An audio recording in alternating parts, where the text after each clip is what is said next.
Indian economic topic में आज हम लोग प्लानिंग पढ़ेंगे। ठीक, प्लानिंग पढ़ेंगे जो काफ़ी इम्पोर्टेंट है भारतीय अर्थव्यवस्था में। ठीक, तो भारतीय अर्थव्यवस्था यानी इंडियन इकोनॉमी का एक टॉप पार्ट है प्लानिंग, जिससे बराबर प्रश्न आए रहते हैं। सबसे पहले होता है कि प्लानिंग किसको कहेंगे। प्लान, ये पहले ध्यान सुनना है। हम पहले बता चुके हैं कि बोर्ड पर इस टैब पर पढ़ाना उतना मुमकिन है जितना कि हम बोर्ड पर इसको समझा सकते हैं, क्योंकि यहाँ पर मेरा स्पेस कम है। ठीक, इसीलिए उसी के मद्देनज़र हम जो समझाने में सक्षम है पढ़ाएंगे। ठीक, पहला है प्लानिंग। प्लानिंग क्या होता है? प्लान मतलब होता है योजना, यानी हम किसी चीज़ पर जब क्या बनाते हैं, योजना बनाएं। तो कहता है कि योजना हम बनाएंगे, तो जैसे कि मान लो ये भारत देश है, तो भारत देश में जो योजना बनता है, सवाल उठता है कि योजना, तो इसका अर्थ होता है उपलब्ध संसाधनों के आधार पर। उपलब्ध संसाधन मतलब जितना मेरे पास क्या है संसाधन, चाहे प्राकृतिक हो, चाहे पूंजी के रूप में हो, चाहे वो किस रूप में हो, प्राकृतिक रूप में हो, चाहे वो कैपिटल के रूप में हो, चाहे वो श्रम के रूप में हो, प्राकृतिक में से कच्चा माल हो गया। ठीक, तो रॉ मटेरियल। तो ये कहता है उपलब्ध संसाधनों के आधार पर प्राथमिकता का निर्धारण करते हुए, यानी हमारे पास समस्या क्या है, ज़्यादा है, संसाधन क्या है, कम है। तो सबसे पहले हम क्या करते हैं हम लोग, बताओ। सबसे पहले हम लोग प्राथमिकता तय करते हैं कि जो हमें एकदम आवश्यक चीज़ है उन्हीं का पहले हम योजना बनाएं, उसी को हम लागू करें पहले। उसके बाद वो अगर साकार हो जाए तो फिर नेक्स्ट जो उससे कम प्राथमिकता वाला, उस पर ध्यान दें। तो यही होता है प्लानिंग। प्लानिंग हम लोग कहीं भी क्यों करते हैं? प्लानिंग इसलिए करते हैं कि ताकि कोई भी काम हम निश्चित रूप से आसानी से और ढंग से कर पाएँ। ठीक, इसको हम टैब पर उतना बेहतर ब्लैक बोर्ड पर नहीं बता सकते हैं। ठीक, अब आता है कि ये प्लान जो हमारा है इकोनॉमिक्स का टॉपिक, वो किस अनुसूची में आता है? तो 7वीं अनुसूची में आता है। हम देखेंगे कि कुल 12 अनुसूचियाँ, 1 2 3 4 12 है। बुलेटिन में लोग पढ़ चुके थे कि 12 में जो 7वीं अनुसूची था उसी में शक्तियों का बंटवारा 3 जगह है, केंद्र सरकार, राज्य सरकार, केंद्र सूची, राज्य सूची और समवर्ती सूची। ठीक, उसी समवर्ती सूची में जाएंगे तो योजना है, यानी योजना पर कानून बनाने का पावर किसके पास है? केंद्र सरकार के पास भी और स्टेट के पास भी है। ठीक, उसी की प्रविष्टि संख्या 20 में है, यानी प्रविष्टि संख्या 20 मतलब 20वें नंबर पर है हमारा प्लानिंग है। ठीक, तो प्लान जो है किस सूची में आता है? समवर्ती सूची में पूछेगा।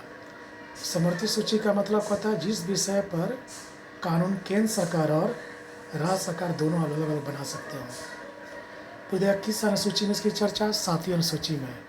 7वीं अनुसूची के किस सूची में? तो समवर्ती सूची में। ठीक, किस प्रविष्ट में? 20 प्रविष्ट का मतलब हुआ कि मान लो समवर्ती सूची में कुल 52 विषय हैं, तो 20वें नंबर पर इसका क्या है? स्थान है। ठीक, अब होता है कि प्लान का जो हमारा स्वरूप है, ठीक समझ गया ना। पूछेगा प्लान किस अनुसूची में है? तो 7वीं में, नॉट 5वीं, नॉट 6ठी, नॉट 12वीं। ठीक, अब उस 7वीं अनुसूची में कुल कितने सूचियाँ हैं? 3 है, केंद्र सूची, राज्य सूची, समवर्ती सूची। तो इसकी चर्चा कहाँ पर है? समवर्ती सूची में। ठीक, अब उसमें भी समवर्ती सूची में कुल कितने विषय हैं? 52। उसी में कौनवें नंबर पर है? 20वें नंबर पर है। ठीक, नेक्स्ट अब आता है कि प्लान का रूपरेखा क्या है। प्लान का रूपरेखा क्या है? रूपरेखा मतलब होता है हमारा प्लान किस तरह दिखता है। तो पहला अगर हम प्लान को देखेंगे तो देखेंगे सामाजिक की बात करता है योजना, यानी समाज के सभी लोगों की बात करता है। आर्थिक की बात करता है, आर्थिक में देखेंगे पूंजीपतियों के लिए भी प्लान बनता है, मध्यम वर्ग के लिए भी प्लान बनता है, निम्न वर्ग के लिए भी प्लान बनता है। यानी जो लोग जब सरकार योजना बनाती है तो ध्यान रखती है कि सभी लोग अपने उपलब्ध संसाधनों के अनुसार काम कर पाए। दूसरा समाजवादी, जब योजना बनता है तो समाज के सभी वर्गों के लोगों को ध्यान में रखा जाता है। ठीक, जैसे गरीबी हटाओ, अंत्योदय योजना, ठीक, 20 सूत्री कार्यक्रम मिश्रित है। हमारे जब प्लान बनता है तो इसमें सरकारी और निजी दोनों को मिलाकर बनता है, यानी सरकारी की भी भागीदारी रहती है और निजी की भी। जो देखना वहाँ प्लान जब बनेगा तो उसमें सरकार का भी, सरकार जब प्लान बनाती है तो गवर्नमेंट सेक्टर के लिए भी और प्राइवेट सेक्टर दोनों का उसमें सम्मिलन होता है, ठीक। इसलिए उसको क्या बोले हम लोग, मिश्रित। समाजवादी क्यों बोले हैं, तो समाज के सभी वर्गों का ख्याल रखा जाता है जब प्लान बनाया जाता है। तो सामाजिक और आर्थिक क्यों बोले हैं, तो समाज के जितने भी स्तर है, चाहे निचला स्तर है, मध्यम स्तर है, चाहे उच्च स्तर के रहने वाले लोग हैं, लिविंग स्टैंडर्ड के लोग हैं, सबके लिए बनता है कानून, ये योजना बनती है, ठीक। आर्थिक मतलब ऐसी योजनाएं बनती हैं जिसमें गरीब से गरीब, निम्न से निम्न सबका भागीदारी सुनिश्चित की जा सके, ठीक। तो हमारी रूपरेखा कैसी है, सामाजिक और आर्थिक, समाजवादी और मिश्रित है, ठीक। अब आता है कि प्लान का फादर किसको कहा गया है, जिन्होंने प्लान को जन्म दिया। रूस के जाने माने अर्थशास्त्री थे जिनका नाम था सोने हाइडर। उन्हीं के देन पर आ जाए कि विश्व के बहुत सारे देश अपने देश को योजनाबद्ध तरीके से चलाते हैं, उसी में भारत एक देश भी है। और भारत ऐसे भी आरंभ में, शुरुआती के दौर में, शीतकाल के बाद से भारत रसिया का बहुत गरिष्ठतम दोस्त था, इसलिए रसिया में जो जो योजनाएं बनी भारत भी सब उसको अपनाया। अब होता है योजना एक पत्रिका निकलती है जिसमें प्लान के बारे में पूरा दिया रहता है। ये पत्रिका का प्रकाशन कहाँ से होता है, सूचना एवं प्रसारण मंत्रालय से, ठीक। हमारे देश में मंत्रालय जो है, जैसे वित्त मंत्रालय हुआ, रक्षा मंत्रालय हुआ, वैसे एक मंत्रालय क्या है, सूचना एवं प्रसारण मंत्रालय, ठीक। नेक्स्ट होता है कुछ प्लान संबंधित कुछ पुस्तकें हैं। कुछ देगा योजना पत्रिका का प्रकाशन कहाँ से होता है, सूचना एवं प्रसारण मंत्रालय, ठीक। अब होता है कि कुछ पुस्तक है जो प्लानिंग से जुड़ा हुआ है।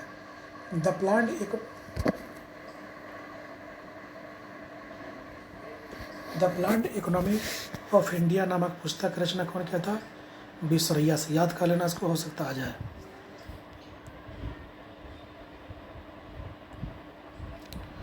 अब जैसे the planned economy for India, फिर पूछेगा प्लानिंग ऑफ द पार्ट का मिनहास, फिर पूछेगा Indian economy in its broader setting, Gunnar middle, ठीक।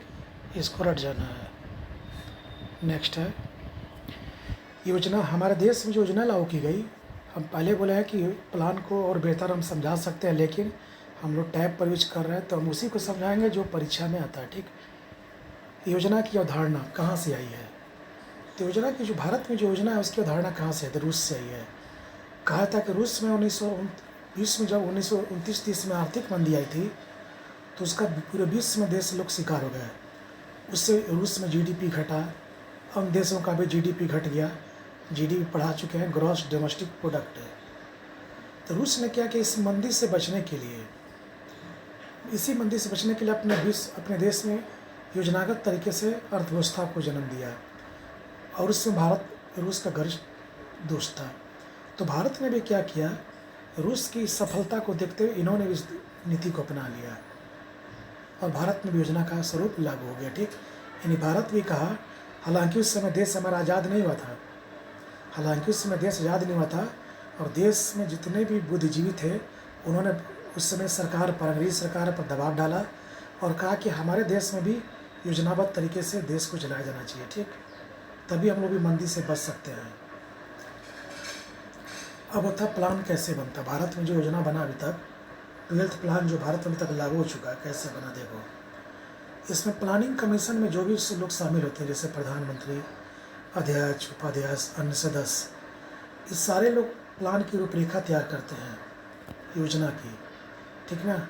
योजना में कैसे इसका नीति बनाया जाएगा, कच्चा माल कहाँ से लाया जाएगा, तैयार माल को कहाँ भेजा जाएगा, कितना हमारा कहाँ से आय होगा, ये सारी रूपरेखा तैयार की जाती है, कहाँ से पैसा निकाला जाएगा। योजना बनाने के बाद प्लानिंग कमीशन और इसके तो पूरी जगह रूपरेखा कौन तैयार करता है, प्लानिंग कमीशन। इसका आगे हम लोग चर्चा करेंगे। तब आता है एनडीसी। तब योजना जब प्रारूप तैयार हो जाता है तो एनडीसी के पास जाता है। एनडीसी उसको जब स्वीकृति देगा और अनुमोदित कर देगा, तब मान लिया जाता कि प्लान का आधा स्वरूप क्या हो गया, समाप्त हो गया, मैंने आधा बनकर तैयार हो गया हो। तो पूछता है कभी कभी कि प्लान पर अंतिम रूप से स्वीकृति कौन प्रदान करता है, एनडीसी, या प्लान पर अनुमोदन अंतिम रूप से कौन करता है? एनडीसी, ठीक। उसके बाद संसद की अनुमति लेनी पड़ती है। कम समय लेना, प्लानिंग कमीशन है, फिर एनडीसी है, तब संसद की अनुमति मिलती है। संसद बोले तो लोकसभा प्लस राज्यसभा और प्रेसिडेंट। इनकी अनुमति के बाद मिल जाने के बाद मान लिया था कि प्लान अब अंतिम रूप से लागू हो गया और भारत के राजपत्र में, गजट में उसको प्रकाशित कर दिया जाता है। तो कितने स्टेप है? 4। पहला क्या होगा? प्लानिंग कमीशन उसकी क्या बनाएगा? रूपरेखा। दूसरा क्या होगा? एनडीएस उस पर अंतिम रूप से क्या करेगा? अनुमोदन। तब जाकर के संसद की क्या ली जाएगी? अनुमति। संसद जब क्या दे देगा? अनुमति, तब उसको भारत के राजपत्र यानी गजट पर उसको प्रकाशित कर दिया जाएगा, ठीक। ये समझ गया प्लान कितने स्टेप बनता है? 4 स्टेप में बोलना है। किस पर बनता है? तो बहुत सारे जिसका हम चर्चा करेंगे अभी आगे, किस पर बनता है।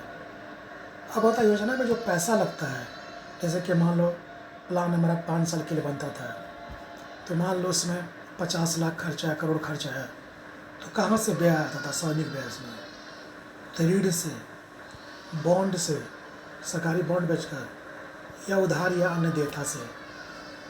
जिसमें सबसे अधिक किसे लिया जाता है? ऋण से। ऋण देश से लिया गया या विदेशियों से? हमारे देश के लोगों से, या आरबीआई से लिया, या विदेशी लोगों से कर्ज लिया? विदेशी लोगों ने जैसे वर्ल्ड बैंक, IMF से लिया। अल्पकालिक लेता है और दीर्घकालिक भी। 5 वर्ष से नीचे का लिया तो अल्पकालिक हो गया, अब 5 वर्ष से अगर प्लस का लिया तो दीर्घकालिक हो गया। तो बताओ, जो भी हम योजना सरकार हमारी बनाती थी, सारी योजनाओं के लिए सार्वजनिक व्यय हेतु पैसा कहाँ से आता था? ऋण से, बॉन्ड बेचकर, उधार या अन्य देयता से। अन्य देयता का मतलब होता है विभिन्न प्रकार के छोटे छोटे कर्जों से। अब ये ऋण कहाँ से लिया गया? अपने देश के से, आरबीआई से मांगकर, विदेशों से लिया गया। कैसे लिया गया बताओ? अल्पावधि भी और दीर्घकालिक। कुछ ऋण लिए गए थे 5 साल के नीचे के लिए कि 5 साल के बाद हम चुका दें, कुछ 5 साल से अधिक के लिए लिए गए थे। तो सार्वजनिक व्यय कहाँ? सार्वजनिक व्यय पर खर्च के लिए क्या लिया जाता था? ऋण। योजना कहाँ से, अवधारणा कहाँ से? रूस से, ठीक।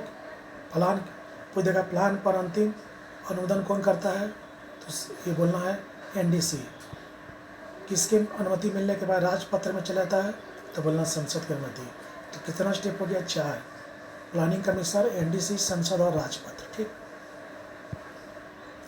नेक्स्ट होता है नेचर ऑफ प्लान।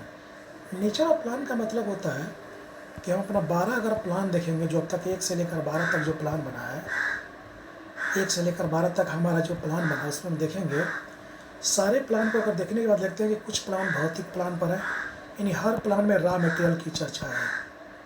यानी प्लान में हम रॉ मटेरियल यानी कच्चा माल का यूज करते हैं, ठीक। तो गया भौतिक प्लान। वित्तीय, अब उसमें पैसा भी लगाते हैं, इसलिए अभी पता है कि सार्वजनिक ऋण कहाँ से आएगा प्लान को चलाने के लिए। तो पैसा का भी हर प्लान में होता है। अवधि यानी कौन सा प्लान कितनी अवधि के लिए चलेगा, इस सब की भी चर्चा है। जैसे 5 वर्ष के लिए प्लान बनता है, रोलिंग प्लान बना, प्लान हॉलीडे बना, पर्सपेक्टिव प्लान बना, यानी कोई प्लान 3 साल के लिए बना, कोई प्लान 2 साल के लिए बना, ये सब हो गया। क्षेत्र, कुछ प्लान ऐसे बने जो पूरे देश के लिए है, नियम है, नीति बने हैं। जैसे रक्षा पर कोई बनेगा तो पूरे देश के लिए होगा, शिक्षा बनेगा तो पूरे देश के लिए होगा। कुछ प्लान किसी क्षेत्र विशेष पर बने, जैसे पिछड़ा एरिया, जैसे अनुसूचित जाति क्षेत्र है, पूर्वोत्तर क्षेत्र है, कश्मीर बेल्ट है, उनके लिए बनना, तो हो गया क्षेत्र विशेष। राष्ट्र विशेष का मतलब क्या हुआ? पूरे देश के लिए। और क्षेत्र विशेष का मतलब क्या हुआ? किसी पार्टिकुलर के लिए होगा, तो ठीक। तो हमारा प्लान क्षेत्र विशेष के लिए बनता है और राष्ट्र विशेष के लिए बनता है, ठीक।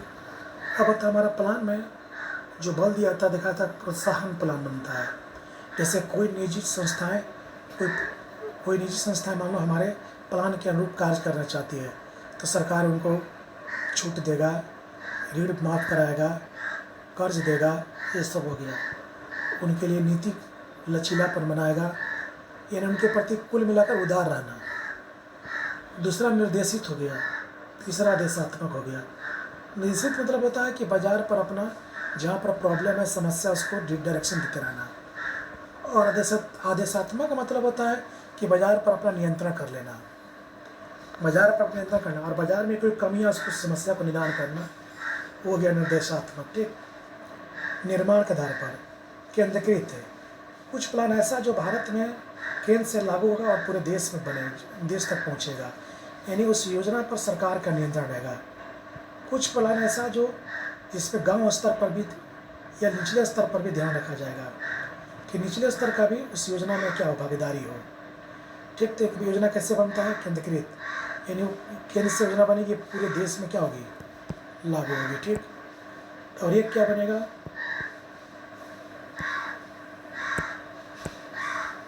और एक क्या बनेगा, विकेंद्रीकृत है। मतलब कि जो योजना बनेगी वो छोटे छोटे स्तर पर भी ध्यान में रखा जाएगा, यानी निचले स्तर के जो प्रशासनिक हैं लोग हैं या राजनीतिक से जुड़े हुए लोग हैं उनको भी इसमें भागीदारी दी जाएगी, सुनिश्चित की जाएगी। ये नेचर ऑफ प्लान, मतलब ये हम कैसे निकालते हैं, तो जितना भी 12 प्लान है उसमें हम देखते हैं कि उनका किस तरह का प्लान बना, उसी को नेचर कहते हैं। यानी हर प्लान में पैसा लगा ही है, हर प्लान में कच्चा मटेरियल लगता ही है, हर प्लान में कुछ प्लान ऐसे होते हैं जो सेंट्रलाइज होता है, जो सेंट्रल से बनेगा पूरे देश में लागू होगा। कुछ भी केंद्रीकृत होती है, मतलब निचले स्तर के लोग योजना बना सकते हैं। कुछ पूरे देश में लागू होगा, कुछ किसी खास क्षेत्र के लिए लागू होगा। कुछ योजनाएं देखते हैं कि कुछ समय के लिए रुक गई थी, कुछ योजनाएं 1 साल के लिए चल रही थी। ये सारा हम देखेंगे नेचर ऑफ प्लान में। ठीक, नेक्स्ट, आदेशात्मक प्लान क्या होता है, वो होगा केंद्र द्वारा बाजार तंत्र को अपने हाथ में ले लेना। मैंने इस बाजार व्यवस्था में, चाहे वो प्राइवेट हो चाहे निजी हो, सारी व्यवस्थाएं केंद्र अपने हाथ में ले ले, इसको हम क्या बोलते हैं, आदेशात्मक।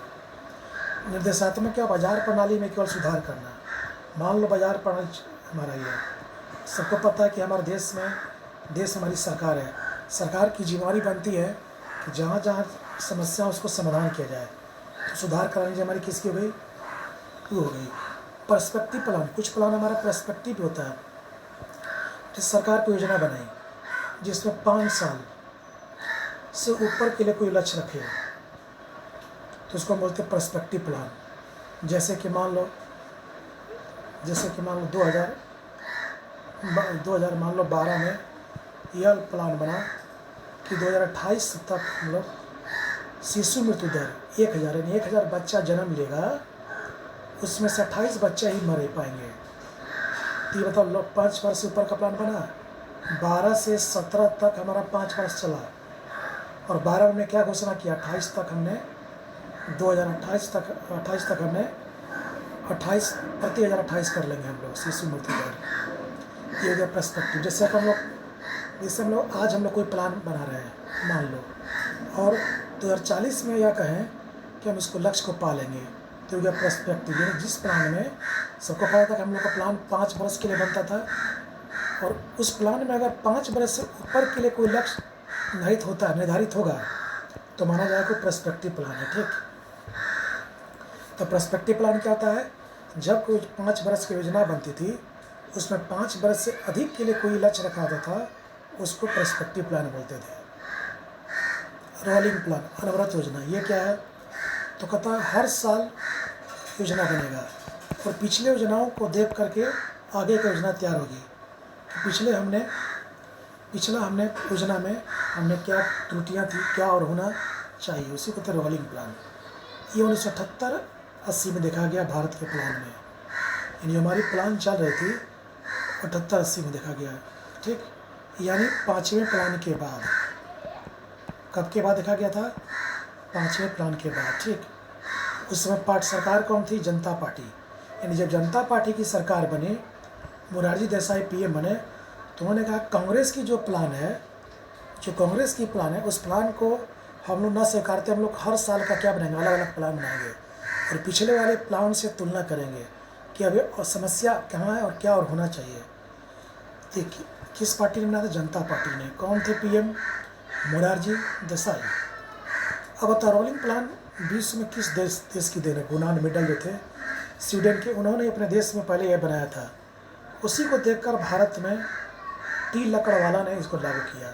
तो भारत में अनवरत योजना कौन लागू किया था, टी लकड़वाला। पूछेगा अनवरत योजना का विश्व स्तर पर देन किसकी है, तो गुनान मिडल की है। भारत में किसने इसको लागू किया, तो लकड़वाला ने। ठीक, और ये कहाँ लागू होता है? तो विकासशील देशों में। विकासशील देशों में क्या होता है कि लोग के पास पूंजी कम होती है, संसाधन कम होता है, और समस्याएं क्या होती है? तो सीमित संसाधन में हम लोग पहले 1 साल लक्ष्य रखेंगे ताकि लक्ष्य को आसानी से हम क्या कर सके, पा सके, फिर अगले साल का लक्ष्य रखेंगे। ये कहाँ लागू होता है? लगभग विकासशील देश में। कब लागू होता है? 78-80 में। किस प्लान के बाद? 5 प्लान के बाद। कौन सी पार्टी की सरकार थी? जनता पार्टी की। कौन से भारत में से लागू करने का देन किसके पास है? टी गाकड़वाला के पास है। ठीक, जब लागू हुआ तो भारत में, यानी पहले इसके पहले 5 वर्ष के लिए बनाती थी योजना। अब कहा था कि हर 1 साल पर हम लोग समीक्षा करके बनाएंगे। परिणाम इसका सकारात्मक नहीं हुआ, यानी ये असफल हो गया, यानी फेल कर गया। तभी 1980 में सत्ता पलट गई और इंदिरा गांधी की क्या गई सरकार, उसने पुनः 5 वर्ष वाली योजनाओं को ही क्या कर दिया गया, लागू कर दिया गया। ठीक, यानी इसका कहने का तात्पर्य है 1 से लेकर 5 तक 5 वर्ष के लिए प्लान चला। 5वें वर्ष से कुछ समय के लिए 2 वर्ष के लिए चला, कितने में 1 साल के लिए, लेकिन यह सफल नहीं किया तो इसको रद्द कर दिया गया। ठीक, तो ये बहुत ही इम्पोर्टेंट है, इसको पकड़ लेना है, ये बहुत इम्पोर्टेंट है। अब होता है नेक्स्ट होता है प्लान हॉलीडे। नेचर हमारा क्या है? प्लान हॉलीडे, अवकाश इसको कहते हैं। ठीक, अवकाश, योजना का अवकाश। ये कब होता है? जब हमारे पास पूंजी रहेगा तब ना हम योजना बनाएंगे। तो देखते हुए इसको सिंपल भाषा में समझो, जब हमारे पास पैसा नहीं रहता है, जैसे भी कोरोना माला हो गया, पैसा नहीं हो गया, तो जो हम प्लान बनाए थे कि हम 2020-21 में करेंगे, कहाँ कर पाएंगे? तो कोई कहता वित्तीय संसाधन के अभाव में जब सरकार योजना को अपने कुछ समय के लिए क्या कर देती है, स्थगित कर देती है, तो उसको हम क्या बोलते हैं? Plan holiday. अब तक ये 2 बार हुआ है, 1966-69, 90-92। 66-69 में क्या हुआ कि जब थर्ड प्लान चल रहा था, तो उस प्लान के में देखा गया कि जो हमने विकास दर रखा था लक्ष्य 5.6, वो घट करके 2.8 आ गया, यानी माइनस में चले गए। ठीक, जब माइनस में चले गए हम लोग, तो इसके जाने के पीछे कारण क्या था? तो भारत जब चीन से युद्ध कर रहा था, भारत जब पाकिस्तान से युद्ध किया, सूखा पड़ गया, तो इससे क्या हो गया? चीन से युद्ध किया तो भारत अर्थव्यवस्था की ओर ध्यान नहीं दे पाया, पाकिस्तान से युद्ध किया तो ध्यान नहीं दे पाया, सूखा पड़ गया तो जो भी अर्थव्यवस्था थी वो भी चौपट हो गई, तो संसाधन जो भी कम सीमित थे वो भी बर्बाद हो गया। तो इस अवस्था में भारत सरकार के पास पैसे का क्या कप हो गया? अभाव हो गया। जब पैसे का अभाव हो गया तो आगे की योजना के लिए कंटिन्यू कर पाना उसके लिए संभव नहीं था, तो उसने कुछ समय के लिए अपनी योजनाओं को क्या कर दिया? स्थगित कर दिया। 66 से 69 तक। किस प्लान के बाद? तीसरे प्लान के बाद 69 तक क्या कर दिया? अवकाश कर दिया, ताकि पूंजी को इकट्ठा किया सके और पुनः प्लान को बनाया सके। इसी तरह की व्यवस्था एक और आई थी 1992 में, यानी 7th प्लान के बाद। तो 7th प्लान के बाद क्या हुआ था कि भारत में नई आर्थिक नीति लागू हुई थी। LPG,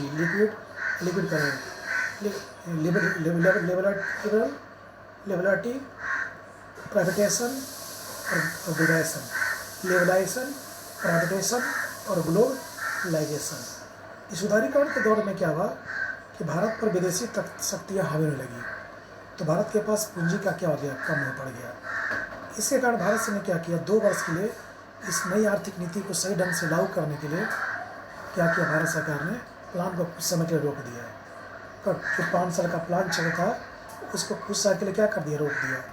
यानी वित्तीय संसाधन के अभाव में योजना को क्या कर देना? स्थगन कर दिया गया। इससे क्या हुआ? कुछ समय के रोक दिया तो एक बार फिर से प्लान में व्यवधान आ गया और 2 साल के लिए प्लान को रोकना ही कहा था प्लान हॉलीडे। तो प्लान हॉलीडे क्या है? तो वित्तीय संसाधन के अभाव में योजना को रोकना। ठीक, कितनी बार हुआ? अब तक 2 बार। पहला कब? 1966-69 में। किस प्लान के बाद? थर्ड प्लान के बाद। ये किस प्लान के बाद? 7वें प्लान के बाद। ये कब हुआ था? 90-92 में। ठीक, इसका संबंध नई आर्थिक नीति से लागू होने से भारत के पास पूंजी की क्या हो गई? कम हो गई। मान लो तुम कोई नई योजना, तो कोई संस्थान खोलते हो तो आरंभ में तो चलेगा नहीं, हो तो नहीं चला तो पैसे क्या पड़ गई? कमी पड़ गई। ठीक, अब आता है हमारे देश में नेक्स्ट है प्लान की पृष्ठभूमि। यानी हमारे देश में जो संस्थागत जो बना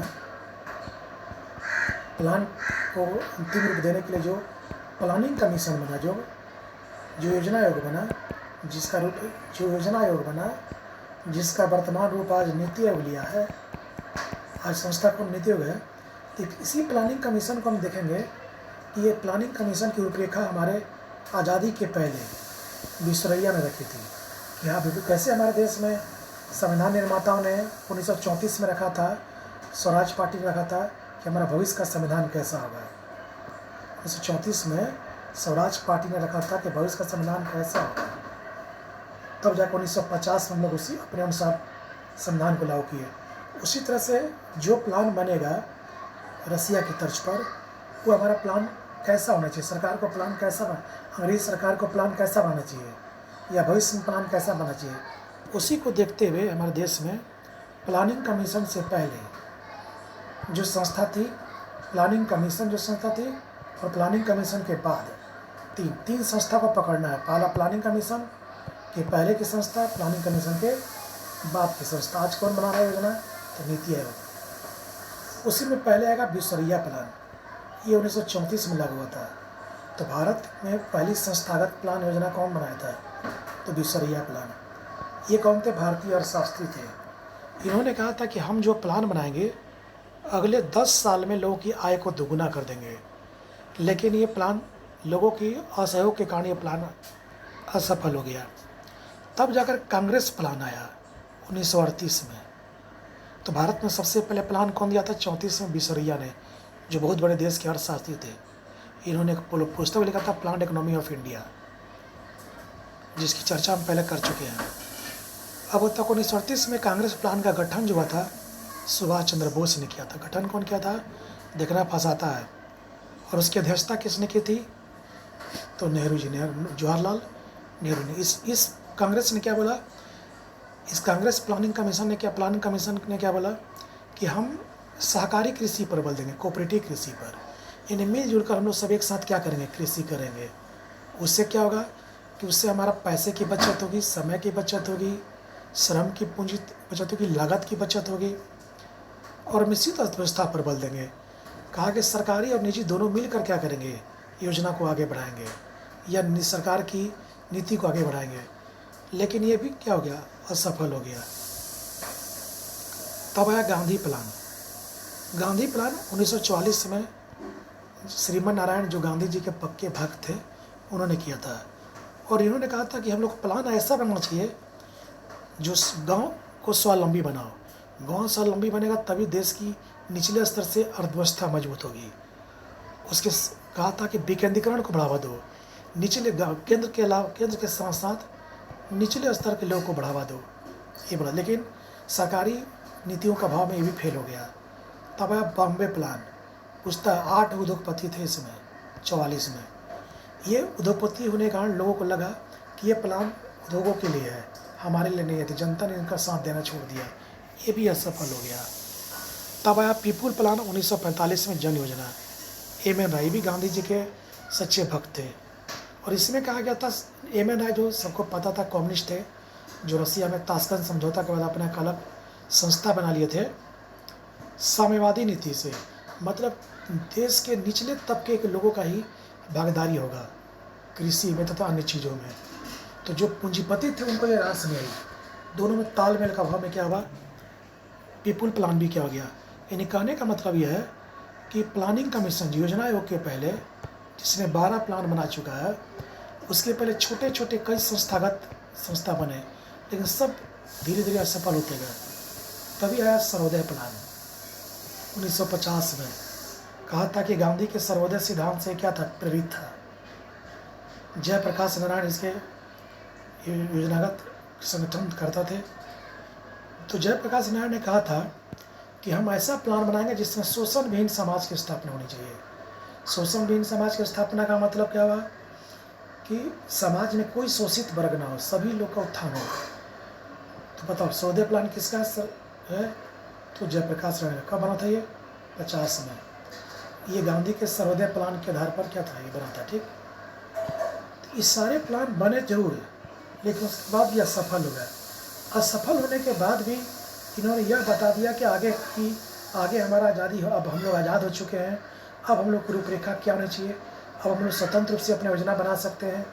तब जाकर के सरकार ने अपना कैबिनेट मंत्रिमंडल का बैठक बुलाया। उस बैठक में निर्णय लिया गया कि एक बहुव्यापी संस्था होना चाहिए, क्योंकि अब देश आज़ाद हो चुका है। तो इसी कैबिनेट मंत्रिमंडल की बैठक की सिफारिश पर प्लानिंग कमीशन बना, और इसका संविधान में कहीं चर्चा नहीं है, इसलिए गैर संवैधानिक हुआ। और ये परामर्शदात्री था। इसका काम क्या था? सरकार को समय समय पर सलाह देना। कैसा था ये परामर्शदात्री? संवैधानिक की गैर संवैधानिक? तो ये हुआ था 15 मार्च 1950 के गठन इसका। आगे हम उसका पढ़ेंगे। तो प्लानिंग कमीशन इन्हीं सभी प्लानों के असफल होने के बाद आया। ठीक,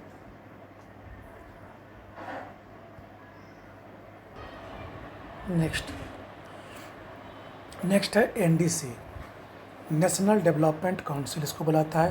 प्लान में इसकी भी बड़ी भूमिका है, बताएंगे। इसको हिंदी में कहते हैं राष्ट्रीय विकास परिषद। इसका गठन सरकार ने इस उद्देश्य से किया था कि योजना आयोग के अधीन न कर एक अलग से संस्था होगी, मतलब एक उसके पैरेलल संस्था होगी जो योजना को अंतिम रूप देने का काम करेगी।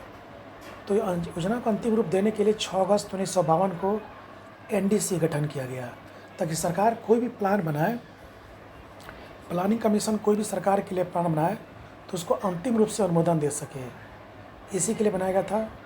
इसलिए बनाया गया था कि इसमें कोई भी योजना बनती है तो केंद्र सरकार उस पर अपना पूरी तरह से नियंत्रण न रख पाए। तक इसीलिए क्योंकि इसमें संरचना जब बनाया गया तो इसमें सभी राज्यों के सीएम भी रखे गए, केंद्र शासित प्रदेशों को उपराज्यपाल भी रखा गया, ताकि लोग इसके नीति को विरोध कर सकें, ठीक, अपने स्तर से।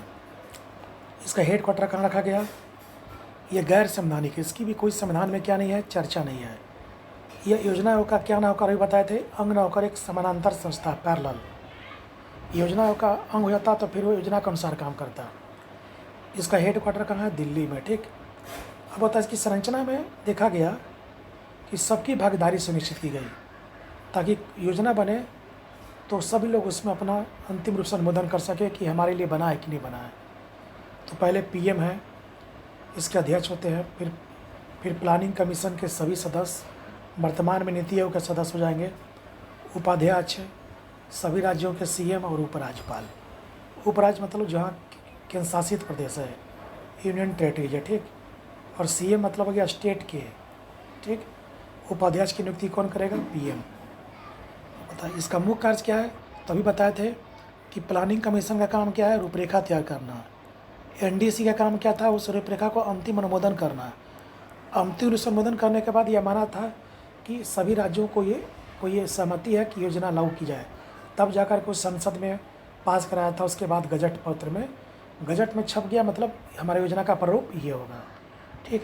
तो योजना का अंतिम अनुमोदन कौन करता था? एनडीसी, ठीक। इसका गठन कब हुआ था? 6 अगस्त 1952 में। ये भी कैसी संस्था है? गैर संवैधानिक है। क्या प्लानिंग कमीशन के अधीन है कि समानांतर है? तो समानांतर, अधीन नहीं, अंग नहीं उसका, ठीक। तो एनडीसी का रोल क्यों बनाया गया था?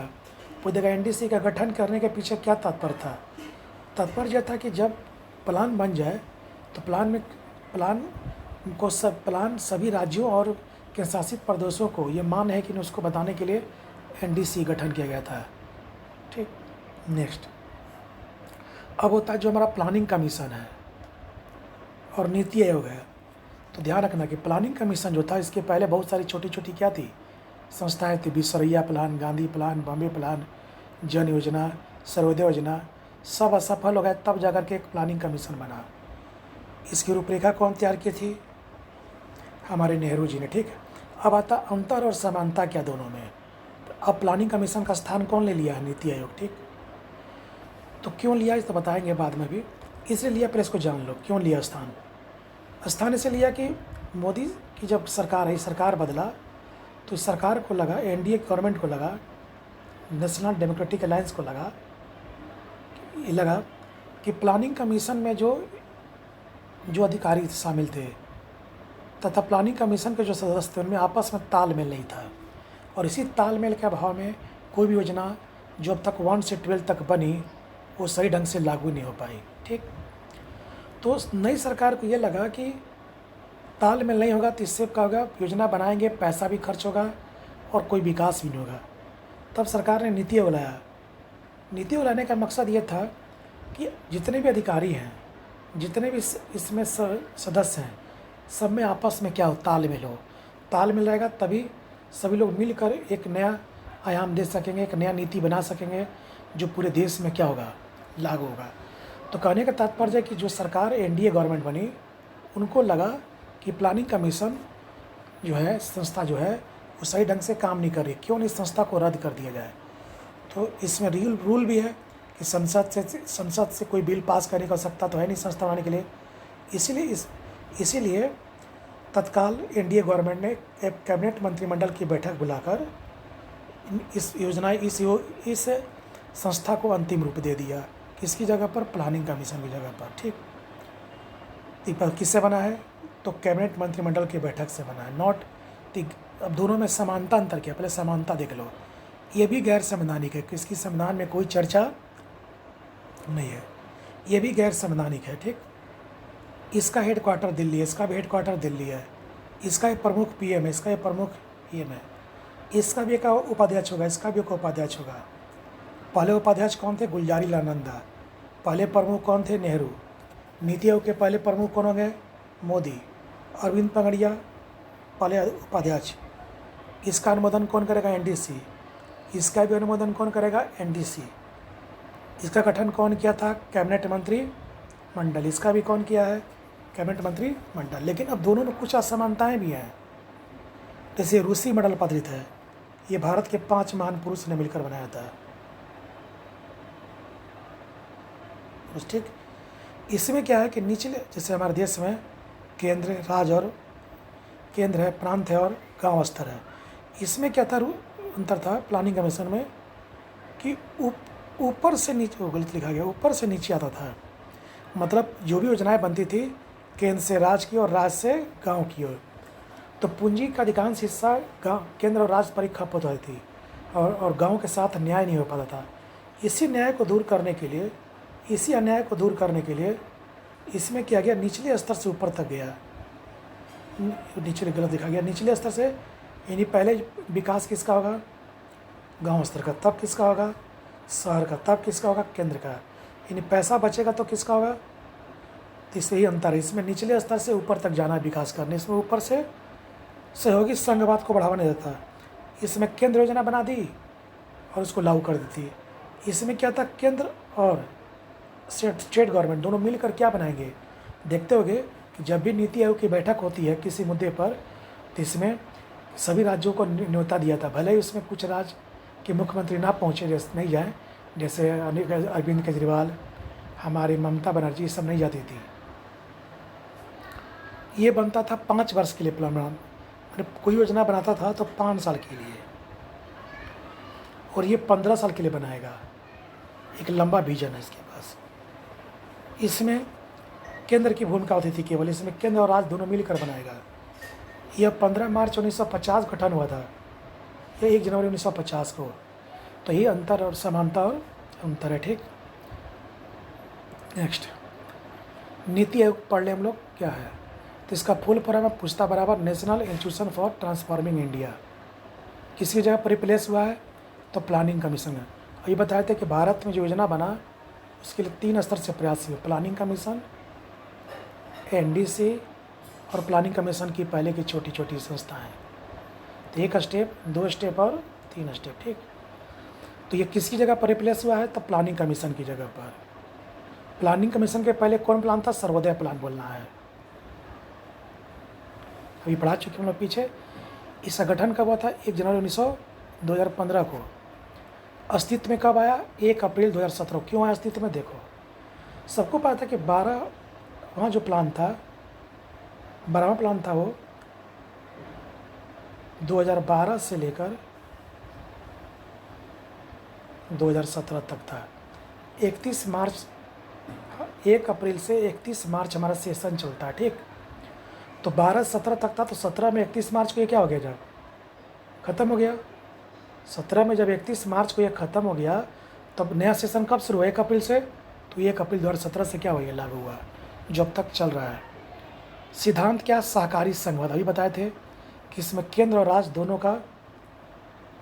दोनों मिलकर कोई नीतियाँ बनाएंगे, ठीक। संरचना भाव, कौन कौन इसमें शामिल होते हैं?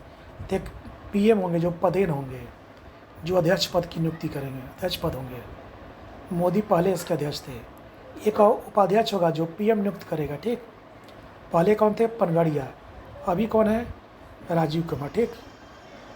एक शासी परिषद होगा। शासी मतलब एक समिति होगी जिसमें सभी राज्यों के सीएम और सभी केंद्र शासित प्रदेशों के उपराज्यपाल शामिल होंगे, ठीक। कुछ पूर्वकालिक सदस्य होंगे जो सभी आयोग से होंगे, जैसे कि मान लो मानवाधिकार आयोग, तुमको फिर हो गया SC आयोग, ST आयोग, क्योंकि उन लोग पर भी तो नीतियाँ बनती है। महिला आयोग, इन सब के लोग शामिल होंगे, जिसमें 3 होंगे लोग कुल। तो पूर्वकालिक सदस्य में कौन लोग शामिल होंगे? तो जितने भी आयोग हैं उससे चुनेगा 3 व्यक्ति, ठीक। अब ये कार्य कैसे करेगा? तो कार्य करेगा ये अभी बताए थे, निचले स्तर से ऊपरी स्तर तक। इसमें कहा गया कि 15 साल के लिए सरकार कोई विजन बनाएगी, लक्ष्य रखेगी कि हमको 15 साल में इसको पूरा कर लेना है। 7 साल उसके लिए नीति बनाएगी पहले शुरुआत का, और 3 साल पर उसकी समीक्षा करेगी। मतलब 3 साल तक उस पर योजना बनाने के बाद उसकी समीक्षा करेगी, हमने क्या खोया क्या पाया। कितने साल के लिए बनाएगी? लक्ष्य कितना तक रखेगी? जैसे कि मान लो शिक्षा में कोई नीति बनाना है तो 15 साल के लिए एक विजन बनाएंगे, आरंभ में 7 साल के लिए योजना बनाएंगे, और 3 साल के बाद उसकी क्या करेंगे? समीक्षा करेंगे, ठीक। अब ये कितने स्तंभ पर काम करेगा नीति आयोग? 7 स्तंभ पर। और ये सरकार का थिंक टैंक है, सोचता है, बताएगा कहाँ क्या होना चाहिए। सपालक कोड है, कौशल पर बल दिया गया है, लोगों तक पहुँचे, इनकी योजनाएं पारदर्शी हो, मानी ट्रांसपेरेंसी। पारदर्शी का मतलब होता है इसमें जितने भी चीज़ इसमें योजनाएं लागू हो रही है, जनता को इसको पूरा देखने का हक हो। समानता की बात है, सक्रियता में तेज़ी से किया जाए। समावेशन मतलब सभी लोग। सशक्तिकरण मतलब जो नीचे तबके के लोग हैं, जैसे महिला, खास करके जो कमज़ोर वर्ग के लोग, उनको सशक्त बनाया जाए, समाज की धारा में लाया जाए। तो कुल कितना का? 7। समानता, सक्रियता, समावेशन, उसके बाद होगा सशक्तिकरण, कौशल, लोगों तक पारदर्शिता। तो पूछ सकता है कि नीति आयोग कितने स्तंभों पर काम करेगा? तो बताना है कि नीति आयोग 7 स्तंभों पर काम करेगा। कौन कौन बताई दिए हैं? नीति आयोग किस नीति सिद्धांत पर काम करता है? सहकारी संघवाद। सहकारी मतलब केंद्र और राज्य दोनों मिलकर नीतियाँ बनाएंगे, ठीक। नेक्स्ट, सभी प्लानों की वस्तु स्थिति। जितने भी प्लान है हमारा 1 से लेकर 12 तक प्लान था, इन सब की वस्तु स्थिति बताना है। देखो कैसे इसको याद करना, डेट बराबर पूछता है। तो देखो पहला क्या करना है, पहला रखना याद 51 से। 1 अप्रैल 1951 से हमारा प्लान बना। जैसे 1 2 3 5 6 7 8 10 11 12। देखो तो 12वां प्लान कैसे याद होगा, पहले जान लेना। सबसे पहला टेक्निक इसमें क्या है, तो पहला रखना याद कि पहला प्लान कब शुरू हुआ, 51 से। दूसरा टेक्निक है कितने वर्षों के लिए होता है प्लान, 5 वर्षों के लिए। तीसरा टेक्निक है कितनी बार व्यवधान है, 7 बार व्यवधान है। कब कब के बाद, 3, 5 और 7। तीसरे प्लान के बाद, 5वें प्लान के बाद और 7वें प्लान के बाद कितनी कितनी बार आया, 3 बार, 2 बार और 2 बार। यानी तीसरे प्लान जब ख़त्म हुआ तो 3 साल तक कोई प्लान नहीं बना। 5वां प्लान ख़त्म हुआ तो 2 साल तक प्लान 5 वर्ष वाला नहीं बना। 7वां प्लान जब ख़त्म हुआ तो 2 बरस के लिए, तो 3 5 7। देखो टेक्निक है 3 5 7, 3 2 2। कितनी बार व्यवधान आया, 3 बार। कितने साल के लिए, 7 साल के लिए। और एक और जानना है ठीक इसमें है, तब जाकर के तुम प्लान लिख सकते हो। देखो 5वां प्लान जो था 1 बरस पहले ख़त्म हो गया, तो 5वां प्लान जो था 1978 में ख़त्म है ना। हाँ ठीक हुआ, 1974 से लेकर 79 तक होना था, लेकिन ये 78 में ही क्या हो गया, ख़त्म हो गया। तो ये जानना होगा, तब जाकर के पूरा प्लान तुम क्या कर सकते हो, पूरा प्लान तो बढ़िया से बना सकते हो। देखो कैसे, सबसे पहले क्या है 51 में, तो 51 से लेकर क्या हुआ बोला है 5 वर्ष तक बनाना है। तो 51 5 56, कब के बाद व्यवधान आया, तो तीसरा के बाद। तो यहाँ तक तुमको कोई दिक्कत नहीं है। 56 से लेकर 61 से लेकर, ये प्लान याद करने की विधि बता रहा है। देखो पहला प्लान लिखने में कोई दिक्कत नहीं है, दूसरा भी दिक्कत नहीं है, तीसरा भी दिक्कत नहीं है। कब से शुरू करना है 51 से, कितने साल के लिए 5 साल के लिए होता है। तीसरा के बाद हमने क्या बताया था कि व्यवधान आएगा, तीसरा के बाद कितने साल के लिए 3 साल के लिए। तो 61 से 66 के बाद 3 साल के लिए कोई प्लान नहीं बना, 66 से 69 तक, ठीक। तो अब तीसरा के बाद व्यवधान कितने साल के लिए आया था, तीसरा के बाद व्यवधान कितने साल के लिए 3 साल के लिए, हो गया। अब चौथा प्लान कब शुरू हो गया 69 से शुरू हुआ, देखो यहाँ पर ख़त्म हुआ 69 से 74 तक। पाँचवा प्लान के बारे में क्या होता है, 74 से क्या होगा 79 होना चाहिए था, लेकिन क्या बताए थे 1 साल पहले ख़त्म हो गया 78। तो कितनी बार व्यवधान है, एक बार तीसरा में, एक बार कहाँ व्यवधान है तीसरा में, एक बार कहाँ व्यवधान है,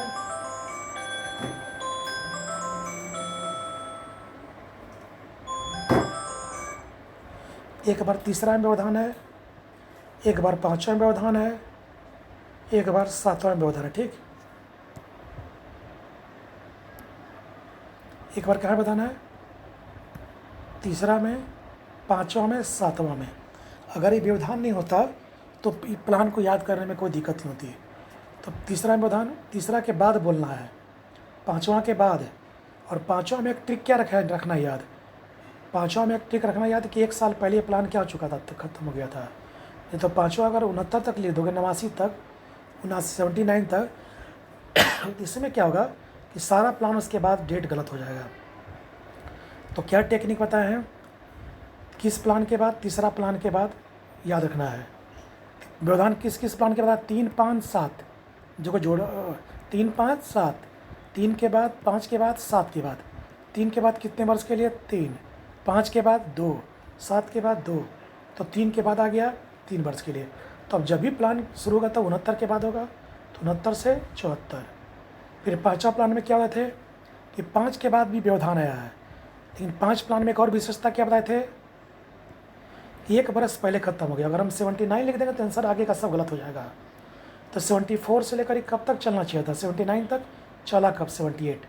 तो अगला फिर ये प्लान 5 बरस न चलकर कितने बरस चला, 4 बरस, और उसके बाद 2 साल के लिए क्या गया व्यवधान, तो 78 से 80 तक व्यवधान आया। उसके बाद छठा कब से चला 80 से 85, सातवां 85 से लेकर 90 तक। क्या बताएं, तीसरा व्यवधान कब के बाद है, सातवां के बाद है। कितने वर्ष के लिए है, 90 से लेकर 92 तक के लिए है। कितने साल के लिए, 2 साल के लिए है। उसके बाद अब कोई व्यवधान नहीं है, सीधे डायरेक्ट हो जाओ 92 से 97, 97 से 2002, 2 से 7, 7 से 12, 12 17। तो प्लान याद करने का टेक्निक है, पहला 51 में लागू हुआ, दूसरा 5 बरस तक प्लान बनता है, तीसरा 3 बार व्यवधान आया, कब कब के बाद, तीसरा प्लान के बाद, पाँचवा प्लान के बाद और सातवां प्लान के बाद। कितनी बार आया, 3, कितने वर्ष के लिए, 3 वर्ष के लिए, 2 वर्ष के लिए, 2 वर्ष के लिए। एक और क्या टेक्निक रखना है याद कि पाँचवा प्लान 1 बरस पहले ख़त्म हो गया, ठीक। तो लिखने का एक तरीका बता दिया, इसको पढ़ लेना एक बार। बोले ना कि इसका ब्लैक बोर्ड जो हम लोग क्लास का बोर्ड था उसमें पढ़ाने में यहाँ अंतर है आएगा, क्योंकि छोटा सा बोर्ड है, वो बड़ा था, ठीक। लेकिन तो भी समझ लेना, 2 बार देख करके बता ही दिया कि कैसे करना है, सबको देखना है। 51 से 56 कोई दिक्कत है लिखने में नहीं, 56 से 61 नहीं, 61 से 66 नहीं। तीसरा के बाद आया कितने वर्ष के लिए, 3 वर्ष के लिए। तो 66 से 67, 67 से 68, 68 से 69 तक कोई प्लान नहीं बनेगा। तो चौथा प्लान कब शुरू होगा, 69 से 74 तक, क्यों, 5 वर्ष के लिए। देखो ठीक है। फिर पाँचवा प्लान कब से बनेगा, 74 से लेकर 79 तक। लेकिन इसमें क्या बताया कि पाँचवा प्लान 1 वर्ष पहले क्या हो गया था, ख़त्म। तो कब तक चला था, 74 से लेकर 78 तक। अब पाँचवा प्लान के बाद बताया था व्यवधान फिर आया कितने वर्ष के लिए, 2, 78 से 80। फिर छठा में कोई बदाना है नहीं है तो 80 से 85। सातवां में बदाना है, हाँ सातवां में बदाना है नहीं, सातवां के बाद है 85 से 90, 90 से लेकर 92 तक 2 बार। ठीक, इसको देख लेना एक बार।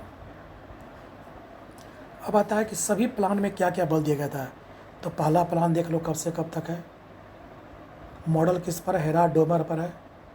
इसमें मुख्य बल किस पर बल दिया गया था, कृषि पर, क्योंकि उस हमारी अर्थव्यवस्था का आधार क्या था, कृषि था। तो सरकार ने सोचा पहला क्यों ना कृषि को हम पहले क्या दे दें, बेस कर दें, कृषि सुधार देंगे, उसके बाद आगे बढ़ेंगे हम लोग। फिर इसी समय 2 अक्टूबर 1952 में यूएसए की तर्ज पर, अमेरिका के तर्ज पर भारत में सामुदायिक कार्यक्रम शुरू किया गया। सामुदायिक मतलब गांव के लोगों को छोटे छोटे स्तर पर लोन दिलवाना, उनको ऋण देना, उनके व्यवसाय के लिए देना, ये सब के लिए किया गया काम। ठीक, तो पूछ सकता सामुदायिक कार्यक्रम और विकास पर बल किस योजना में, फर्स्ट प्लान में। फर्स्ट प्लान किस मॉडल पर था, हेराल्ड डोमर। इसमें किस पर बल दिया गया था, कृषि पर। ठीक, दूसरा प्लान है 56 से लेकर 61 तक। एक चीज़ ध्यान रखना, इसी प्लान में LIC की स्थापना हुआ था। पहले आ जाओ, ये मॉडल था प्रशांत चंद्र महालनोबिस, जो हमारे जो भारतीय सांख्यिकी मैन थे। इन्हीं के जन्म दिवस पर 29 जून को भारतीय सांख्यिकी दिवस मनाया जाता है। ठीक, तो भारतीय सांख्यिकी दिवस किनके जन्म दिवस मनाता है, तो प्रशांत चंद्र महालनोबिस, पीसी महालनोबिस। ठीक, कौन सा प्लान महालनोबिस मॉडल पर था, दूसरा प्लान। इस मॉडल में कुल 4 सिद्धांत थे, कि ये मॉडल बताया था कि 4 सिद्धांत पर हमारी नीति बननी चाहिए अगली में। पहला पूंजीगत वस्तुएं, सरकार को चाहिए कि पूंजीगत वस्तु पर ध्यान दे। पूंजीगत वस्तु मतलब हो गया जैसे मान लो मशीनरी सामान रहेगा तो हम टेक्नोलॉजी वाला सामान पैदा कर पाएंगे। दूसरा फैक्ट्री में उत्पादन पर बल दिया जाए, अपना खुद का हो। लघु इकाई है, मतलब छोटे छोटे जिनके पास पूंजी है वो लोग अपना उद्योग खोले। कुटीर उद्योग पर ही बल दिया गया ताकि सर्वांगीण विकास हो सके। तो ये मॉडल कितने पर बना है, 4। ठीक, इसमें मुख्य बल किस पर दिया गया था, तीव्र औद्योगिकरण पर, इन उद्योगों पर बल दिया जाए। पहला में क्या दिया था, कृषि पर। तो कहा गया जब कृषि पर बल दिया गया तब उद्योग पर भी बल दिया जाए। तो राउरकेला बना, भिलाई बना, दुर्गापुर बना। आगे पढ़ेंगे हम लोग कि राउरकेला, दुर्गापुर, भिलाई में विदेशी लोगों ने अपना योगदान दिया। इसी समय चितरंजन लोकोमोटिव कारखाना बना बंगाल में, और सिंदरी में हमारा उर्वरक कारखाना बना। तो किस प्लान में राउरकेला, भिलाई, दुर्गापुर बना, सेकेंड प्लान में बना। ठीक, तो राउरकेला, भिलाई, दुर्गापुर किस प्लान की देन है, सेकेंड प्लान की देन है। इसी में समाज के समाजवादी ढांचे पर भी बल दिया गया। मतलब समाज के में जितने भी तबके के लोग हैं, निचले तबके का उस स्तर पर विकास अभी भी नहीं हो रहा था।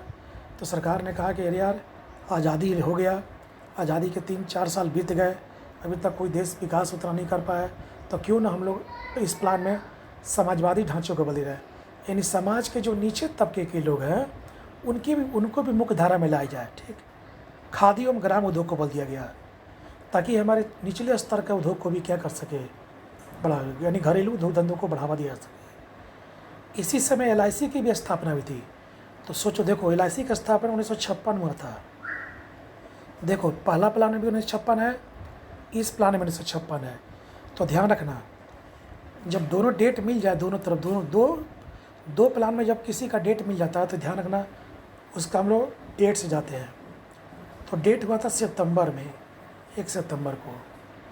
तो बताओ ये अब मार्च में 56 में ख़त्म हो रहा है, मार्च के बाद अप्रैल में चलेगा। इसमें अप्रैल के बाद मई आएगा, मई के बाद जून, जून के बाद जुलाई, अगस्त, सितंबर। तो सितंबर कौन 56 मारा है, दूसरे वाले प्लान का कि पहले वाले प्लान का, दूसरे वाले प्लान का। अगर भाई फरवरी रहता है, जनवरी रहता है, मार्च रहता है, तो किस में आता है, पहला प्लान में।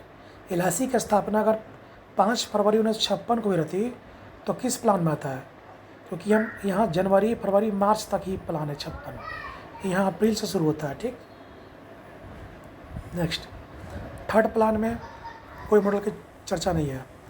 इससे मुख्य बल क्या था, उद्योगों के विकास की रणनीति पर बल दिया गया था।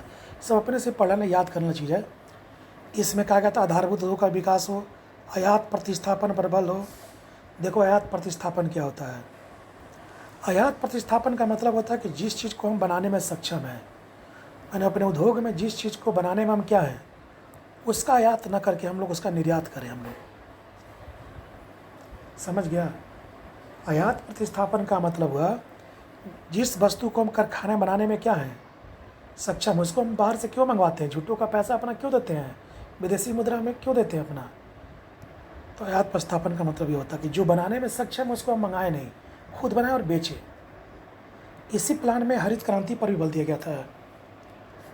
इसी प्लान में हरित क्रांति बल दिया था खदान में आत्मनिर्भरता लाने के लिए।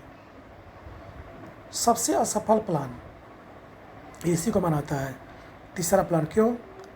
क्योंकि 5.6% हम थर्ड प्लान में विकास दर रखे थे कि 5 रुपया 60 पैसा हम कमाएंगे, और थर्ड प्लान के समाप्त होने तक 66 में देखा गया कि 2 रुपया 80 पैसा ही कमाए, यानी लगभग 28 रुपया हम माइनस में रह गए, इन 2.8 माइनस में हो गए। इतना माइनस हम लोग, बहुत सारे प्लान वाले माइनस हुए हैं लेकिन इतना किसी में माइनस नहीं हुआ। ठीक, क्या कारण था कि असफल हो गए? तो हमने अर्थव्यवस्था पर ध्यान नहीं दिया था, लेकिन तभी भारत चीन अचानक हो गया, भारत पाकिस्तान युद्ध हो गया, सूखा पड़ गया, हम लोग इसी में उलझ कर रह गए और ये अपनी अर्थव्यवस्था की ओर ध्यान नहीं दे पाए। इसीलिए हमारा प्लान क्या हो गया? असफल हो गया। जब प्लान असफल हुआ तो पैसे क्या हो गया? अभाव हो गया। जब पैसे का अभाव हो गया तो सरकार ने प्लान हॉलीडे लाया पहली बार। तो किस प्लान के बाद लाया? थर्ड प्लान के बाद लाया। क्यों लाया? तो हमारा जीडीपी गिर गया था। क्यों गिरा था? तीनों कारण से गिरा था। आज भी हमारा जीडीपी दिख रहा है 23% माइनस चल गया, -23 में गया। क्यों गया?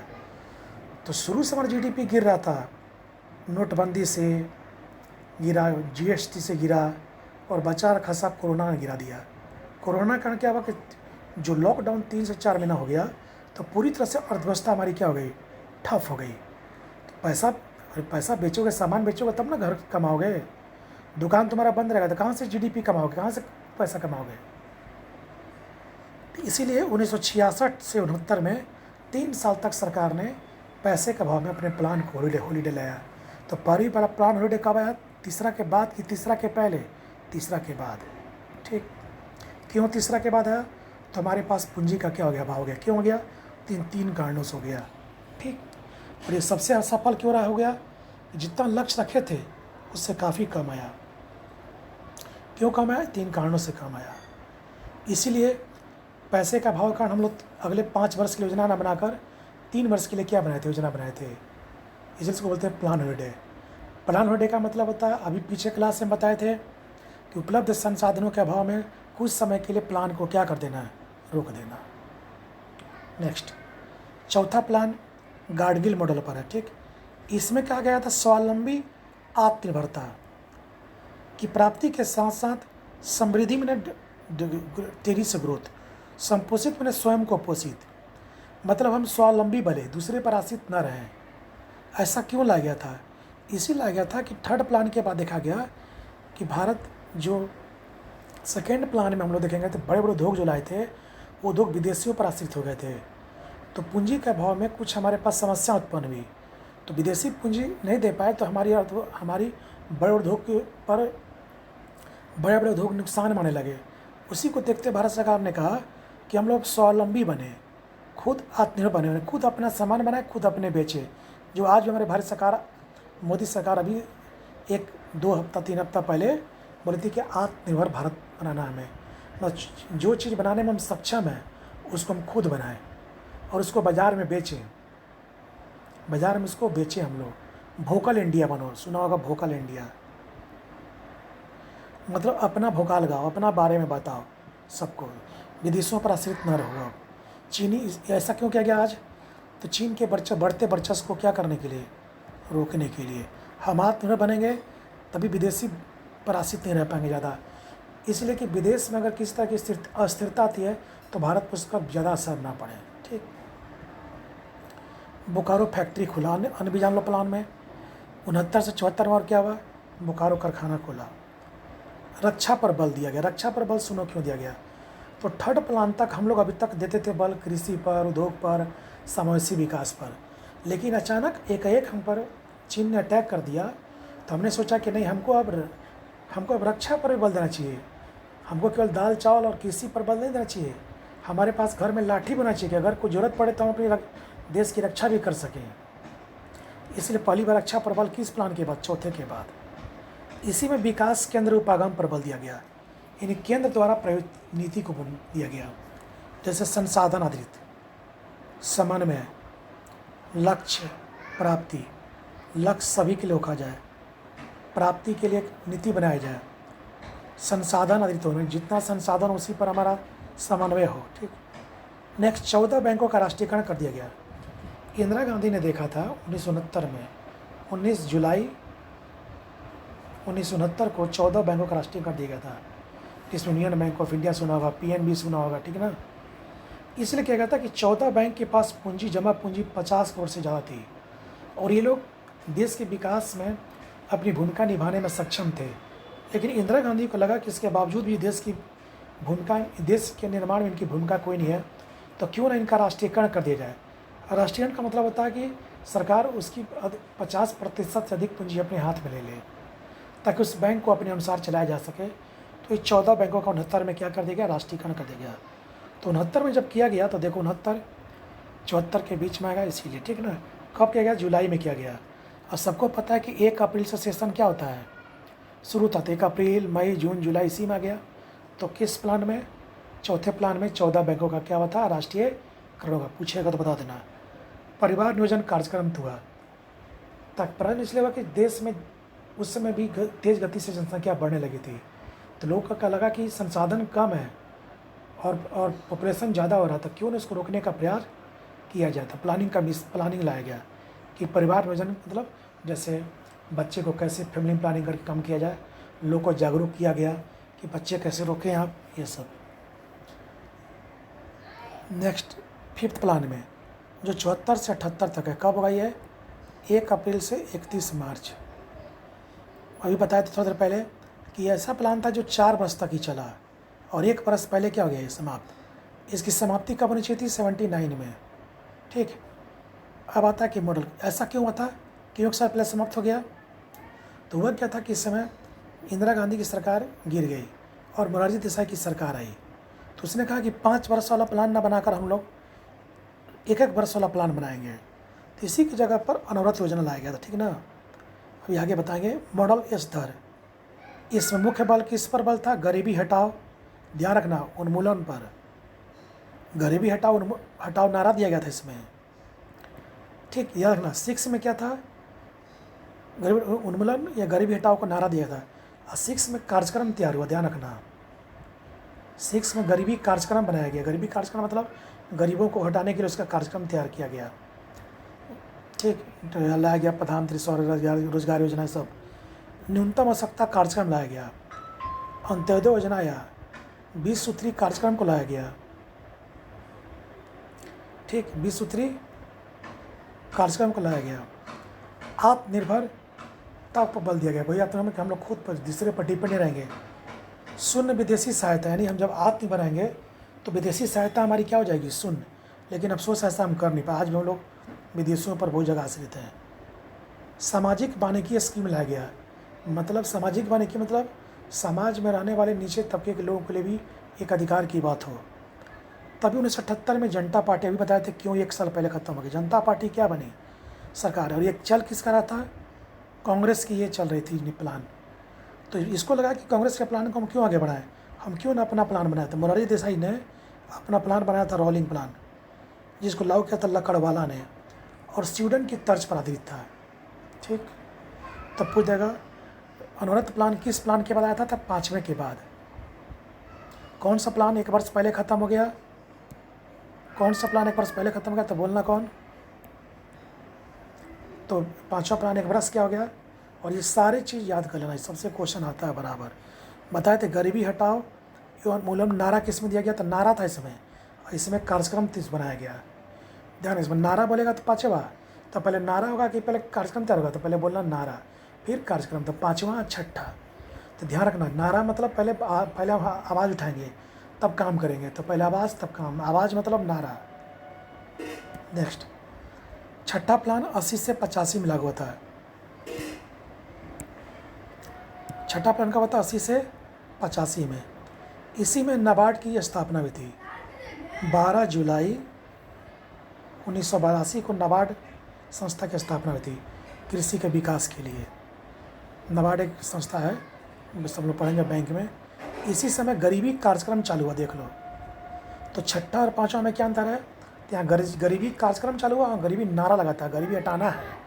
इसमें क्या था कि उसकी योजना बनाई गई थी। अब आता है छठा के बाद सातवां में था रामकृष्ण हेगड़े। इसमें मुख्य बल क्या था? सामाजिक न्याय और समानता के साथ कृषि, मैंने सबको सामाजिक न्याय मिले, जो भी देश में पिछड़े लोग हैं उनको सामाजिक स्तर पर न्याय मिले और समानता मिले। इसी समय आर्थिक सुधार कार्यक्रम लागू किया गया, भोजन काम उत्पादन पर बल दिया गया। इंदिरा आवास बना, सेबी 1988 में क्या बना था? सेबी जो शेयर बाजार को क्या करता है? ये कंट्रोल करता है, ठीक। इसी प्लान के दौरान आर्थिक सुधार नीति लागू की गई, एलपीजी, लिबरलाइजेशन, प्राइवेटाइजेशन और ग्लोबलाइजेशन। तो किस प्लान के दौरान? 7 प्लान के दौरान, सब रट जाना है, ठीक। नेक्स्ट 8 प्लान, प्रणब मुखर्जी की देन है ये, जो भी जिनका भी देहांत हो गया परसों इनका क्या हो गया? देहांत हो गया।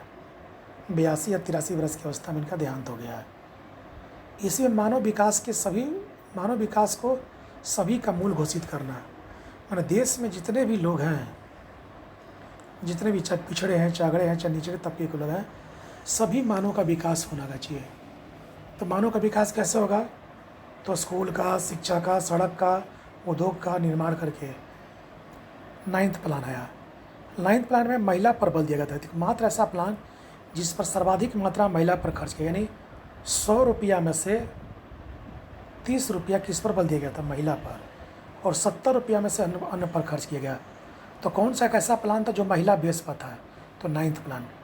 10th प्लान में क्या था? कार्य के लिए खाद्यान्न योजना, ठीक, सब याद करना है। चलो देखो 11वां प्लान और 12वां प्लान अंतर क्या देखो? तीव्र एवं समावेशी विकास।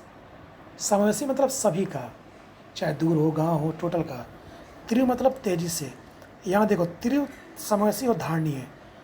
तीव्र भी हो, समावेशी भी, और क्या ऐड हो गया? धारणीय। धारणीय का मतलब क्या होता है? उसको धारण करना है। खाली विकास हो जाए, लोगों को लाभ न पहुँचे तो कोई फ़ायदा नहीं है। तो इसमें क्या था? तीव्र और समावेशी। इसमें तीव्र के साथ क्या ऐड हो गया? धारणीय। ये दोनों में अंतर ध्यान रखना, यही दोनों में क्या अंतर है, कैसे बताए थे 5वां और 6ठा में अंतर। इसमें गरीबी हटाओ क्या लगा था? नारा। और 6ठा में क्या था? कार्यक्रम बना था, ठीक। 11th प्लान, ठीक। इसमें सर्वाधिक राशि किस पर दिया था? सामाजिक सेवा पर।